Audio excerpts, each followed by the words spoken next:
अस्सलामुअलैकुम। चलिए सुनते हैं मेरी आज की नई कहानी। उरूज की तरफ जाते हुए रास्ते में फूलों के बीज फेंकने चाहिए। ज़वाल का सफ़र पुरसुकून रहेगा। अगर कांटे बिछाकर जाएगी वापसी पर खारदार झाड़ियाँ मिलेगी और वापसी का सफ़र तो हर सूरत तय करना होता है। हमारी ज़िंदगी में बेशुमार वाक़यात रूनुमा होते हैं जिनको लाख कोशिश के बावजूद हम भुला नहीं पाते।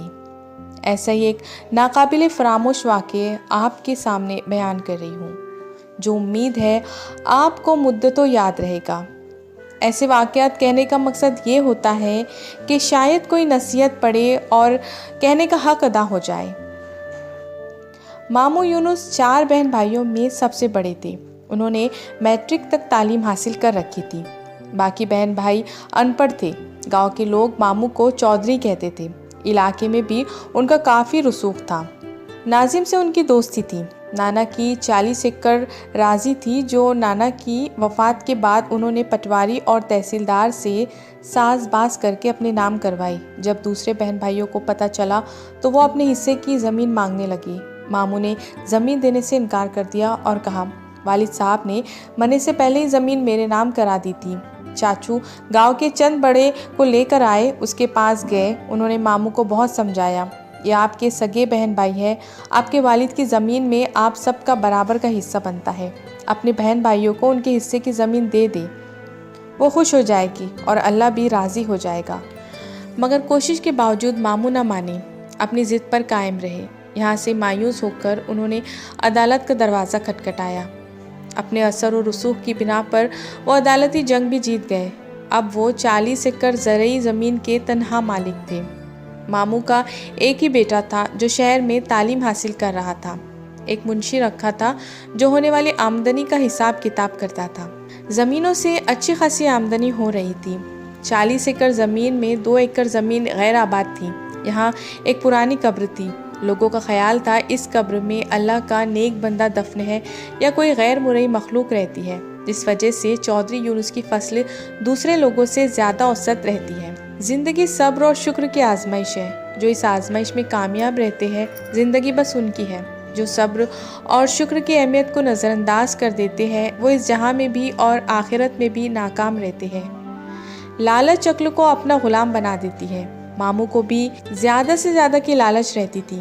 उसने कई बार सोचा इस गैर आबाद ज़मीन को भी आबाद किया जाए ताकि उसे काश्त के काबिल बनाया जा सके। इस तरह आमदनी में भी इजाफा होगा। एक दिन उसने अपने मुंशी लियाकत को अपने इरादे से आगाह किया। मुंशी ने कहा, ठीक है चौधरी साहब, हम सुबह काम शुरू कर देंगे। 8-10 दिन में ये ज़मीन हमवार हो जाएगी। दूसरे दिन जब कब्र वाली ज़मीन को हमवार करने का काम शुरू होने लगा तो गांव के बुजुर्ग मामू के पास आए। उन्होंने कहा, इस ज़मीन को हमवार ना करें।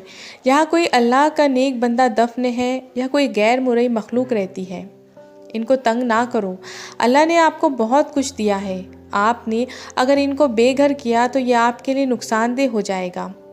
उन्होंने बड़ों का कहना मानकर काम रोक दिया। रात को एक नादीदा कुव्वत मामू के पास आई, जिसे देखकर वो डर गए। आप कौन हैं और क्या चाहते हैं? मैं कोई भी हूँ, आपको इससे क्या? आपको ये बताने आया हूँ कि आपकी गैर आबाद और बंजर ज़मीन हमारा मस्कन है। आपने जो इसे हमवार करने का मंसूबा बनाया है उसे अपने जहन से निकाल दी। अगर आपने ऐसा ना किया तो आपका बहुत नुकसान होगा। आपकी ज़मीनों की आमदनी भी ख़त्म हो सकती है।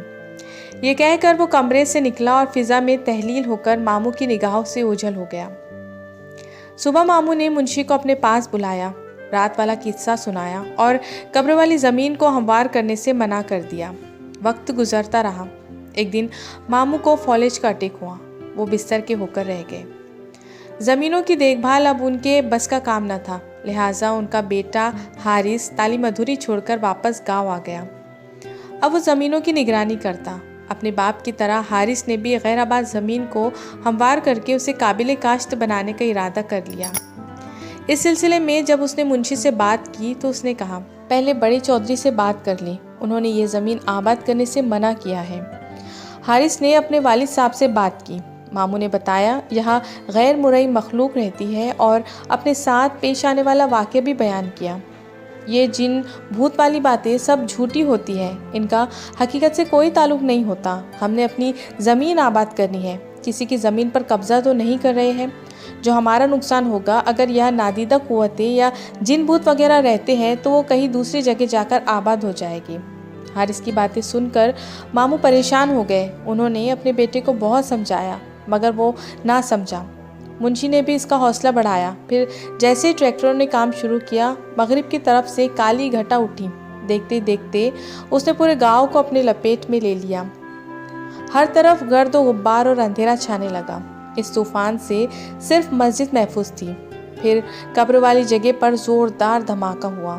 काम करने वाले ट्रैक्टर कलाबाजियाँ खाते खुश्क पत्तों की तरह दूर जाकर गिरे। यही हाल ड्राइवरों और काम करने वाले मजदूरों का भी था। हम आज किसी को नहीं छोड़ेंगे, हम तुम्हारा नाम और निशान मिटा देंगे। तुमने हमारा आराम और सुकून बर्बाद किया, हमारे बच्चों को मारा, हम तुम्हारी नस्ल को मार डालेंगे। ये आवाज़ें इस कद्र खौफनाक और करख्त थी कि हर ज़ीरू को खौफ आने लगा। हर तरफ आग व बुखार और क़यामत बरपा थी।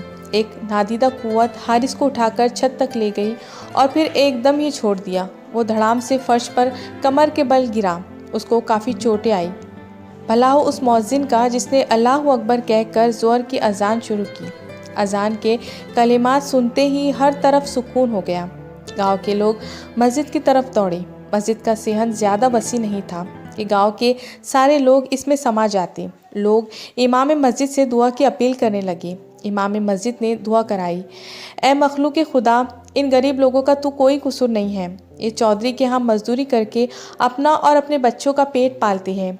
आज भी ये लोग वहाँ मजदूरी करने गए थे। ये लोग आपकी बस्ती से बेखबर थे। अनजाने में जो गलती कर बैठे हैं, इस गलती की माफ़ी चाहते हैं। हो सके तो चौधरी साहब को भी माफ़ कर दें। ये सब शर्मिंदा है, आइंदा कभी आपकी बस्ती की तरफ नहीं जाएगी। फिर अचानक सफ़ेद लिबास पहने एक बुज़ुर्ग सामने आए। ए आदम की औलाद, हम भी आपकी तरह खुदाए बुज़ुर्ग व बरतर की पैदावार है। हम अपने आप में गुम रहने वाली मखलूक हैं। हम बेवजह किसी को परेशान नहीं करते और ना ही हमने कभी आपका बुरा सोचा है। अगर हमने किसी के साथ बुरा सलूक किया तो वो सामने आए, हम सज़ा भुगतने को तैयार हैं। अपने गिरबानों में झांको। आपका दीन इस्लाम तो अमन व शांति का दर्ज देता है। बुर्दबारी और तहम्मुल उसके उसूल है। सिराते मुस्तकीम उसकी राह है और सच्चाई, इंसाफ, जज्बा ईमान है। चौधरी यूनुस और उसके बेटे का किरदार सबके सामने है। लालच की हवस ने उनको इंसान से हैवान बना दिया है। झूठी शान व शौकत बढ़ाने के लिए उन्होंने अपने का हुकूक मारा है। बहन भाइयों की ज़िंदगी अजाब बना दी है। जाओ, हमने तुम्हें माफ़ किया। फिर कभी भूल कर भी हमारी बस्ती की तरफ मत आना। दोबारा गलती की तो हम माफ़ नहीं करेंगे। याद रखो, इस वक्त हम खौफ खुदा से आप लोगों को माफ़ कर रहे हैं, मगर चौधरी यूनुस और उसके बेटे को कभी माफ़ नहीं करेंगे। उनको हम तड़पा तड़पा कर मार देंगे। हम उनको ज़रूर सबक सिखाएंगे। उन्होंने अपनों के अरमानों का खून किया, हमारी बस्ती को गिराया। ये मुआफ़ी के हकदार नहीं। उनको मुआफ़ी इसी सूरत में मिल सकती है अगर ये अपने बहन भाइयों को उनके हिस्से की ज़मीन वापस कर दें और दोबारा कभी हमारी बस्ती का रुख ना करें। सब लोग गर्दनें झुकाए उन बुज़ुर्ग की बातें सुन रहे थे और उनकी दहशत से हर कोई काँप रहा था। अब मैं जा रहा हूँ। अगर चौधरी साहब ने हमारी बात ना मानी तो हम उसको इबरत का निशान बना देंगे। वो बुज़ुर्ग चंद कदम पीछे की तरफ और फिर गायब हो गए। इमाम मस्जिद ने लोगों को मुखातिब किया, हमसे गलती हो गई है। इस गलती के अजाले के लिए हमें दोबारा इसी मखलूक की मिन्नत, समाजत और कब्र वाली जगह पर खैरात करना होगी। हमें हर हाल में इस मखलूक को राज़ी करना होगा। अगर हमने ऐसा ना किया तो पूरा गांव राख का ढेर बन जाएगा। इसी वक्त गांव के हर बंदे ने अपनी हैसियत के मुताबिक इमाम मस्जिद को पैसे जमा कराए और शाम को कब्र वाली जगह पर खैरात की गई। मामू यूनुस ने अपने बहन भाइयों को वहां बुलवा कर उनके हिस्से की ज़मीन दे दी। गांव की रौनक फिर से बहाल होने लगी, लेकिन मामू की हालत पहले से ज़्यादा ख़राब हो चुकी थी। ऐसा महसूस हो रहा था कि मामू का आखिरी वक्त करीब आ चुका है। गांव के बड़े इयादत के लिए आते तो वो मशवरा देते, चौधरी साहब, अपने बहन भाइयों को राज़ी कर लो, उनसे माफ़ी मांग लो। बड़ों की बात मानकर मामू ने बहन भाइयों को अपने पास बुलवाया, अपने किए की माफ़ी मांगी। सब बहन भाइयों ने उसे माफ़ कर दिया। एक बार फिर जिन्नात की बस्ती में खैरात बांटी गई। लोग खैरात के चावल खा रहे थे कि एकदम एक लम्हे के लिए सब कुछ रोशन हो गया। इमाम मस्जिद ने कहा, जिन्होंने दिल से चौधरी साहब को माफ़ कर दिया है। दूसरे दिन हारिस ने अपने वालिद को शहर के एक अस्पताल में दाखिल करवा दिया। अब वो आहिस्ता आहिस्ता तंदुरुस्त होने लगी। 1 माह अस्पताल में रहने के बाद वो घर आ गए। मामू अब मुकम्मल तौर पर सेहतयाब हो चुकी है।